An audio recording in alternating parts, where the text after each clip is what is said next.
छत्तीसगढ़ के सरगुजा में बॉयफ्रेंड ने 5 महीने की प्रेग्नेंट गर्लफ्रेंड को अबॉर्शन की गोली खिला दी। तो नमस्ते, मैं सोनी और आप देख रहे हैं वयम छत्तीसगढ़। प्यार के नाम पर एक लड़की के साथ ऐसा धोखा हुआ जिसने उसकी जान ले ली। 22 साल की प्रिया पावले, जो मायापुर की रहने वाली थी, 5 महीने की प्रेग्नेंट थी। उसके बॉयफ्रेंड गोलू विश्वकर्मा ने ही उसे अबॉर्शन की गोली खिला दी। जब तबीयत बिगड़ी तो अस्पताल में छोड़कर भाग निकला। इलाज के दौरान प्रिया की मौत हो गई। प्रिया और गोलू का रिश्ता कोई नया नहीं था। दोनों एक ही मोहल्ले के थे और 5 साल से अफेयर में थे। प्रिया की मां और परिवार को भी इस रिश्ते की जानकारी थी। यहाँ तक कि प्रिया कई बार गोलू के साथ अपनी तस्वीरें सोशल मीडिया पर भी शेयर कर चुकी थी। 11 मई को गोलू ने प्रिया को जबरदस्ती अबॉर्शन की गोली खिला दी। गोली खाते ही प्रिया को पेट में तेज दर्द होने लगा। घबराकर गोलू ने अपनी गर्लफ्रेंड को अंबिकापुर मेडिकल कॉलेज अस्पताल में भर्ती कराया। उसके साथ उसका मामा मनोज भी था, लेकिन जैसे ही उन्हें लगा कि मामला अब गड़बड़ हो गया है, दोनों अस्पताल से भाग निकले।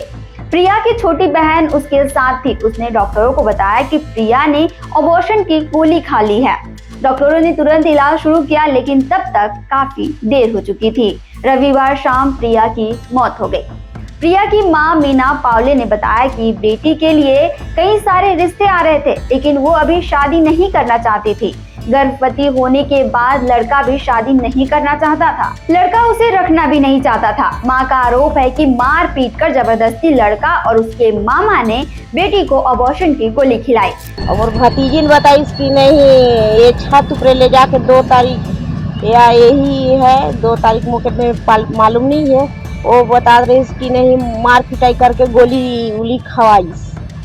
पता चला थे डेट होने के बाद पता चला था कि नहीं, मार पीट करके गोली खवाई, जिससे उसकी मौत हो गई। पुलिस ने मामला दर्ज कर लिया है। एडिशनल एसपी अमोलक सिंह ने बताया कि शव को पोस्टमार्टम के बाद परिजनों को सौंप दिया गया है। रिपोर्ट आने के बाद आगे की कार्रवाई की जाएगी।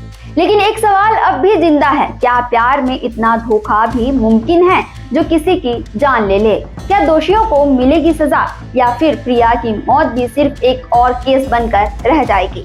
छत्तीसगढ़ से जुड़े और अपडेट्स के लिए आप देखते रहें वयम छत्तीसगढ़।